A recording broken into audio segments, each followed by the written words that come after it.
wanted to talk a little bit about feminism, and my views are down, so no one will probably see this, but that's okay. But I wanted to talk about this topic in particular because of one comment that kind of sticks out to me. A comment on one of my videos where I was being silly, creating a skit to highlight some of the inequities for men and women in today's society. And a woman commented, "I'm no feminist, but this is hilarious." And I agree. And when I personally look at the big picture, the history of patriarchy and feminism in itself, while I do understand this, I also don't understand why everyone is not a feminist. Why everyone doesn't fight for indigenous rights. Why everyone doesn't fight for black rights. To me personally, it's a no-brainer. I believe that everyone should start off at the same footing with the same opportunities. Because I see the human race as human.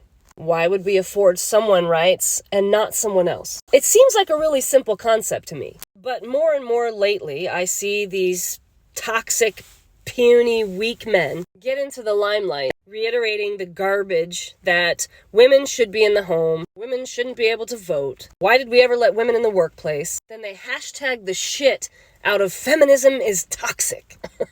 The misconception that feminists hate men is just that. It's a misconception.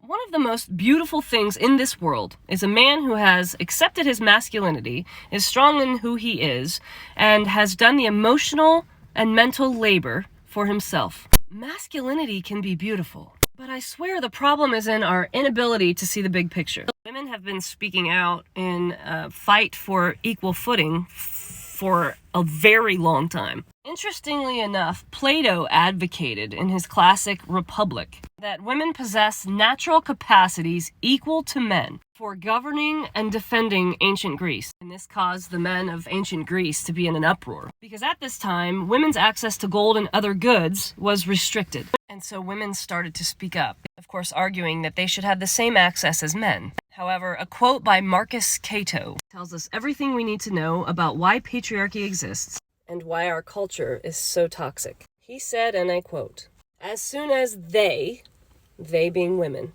begin to be your equals, they will have become your superiors. Toxic men exist because of greed, power, and mostly fear." Which the same could be said for Christianity and why it's the most popular religion. See, the thing about feminism that some people seem to forget is it's not about men. It's not about you.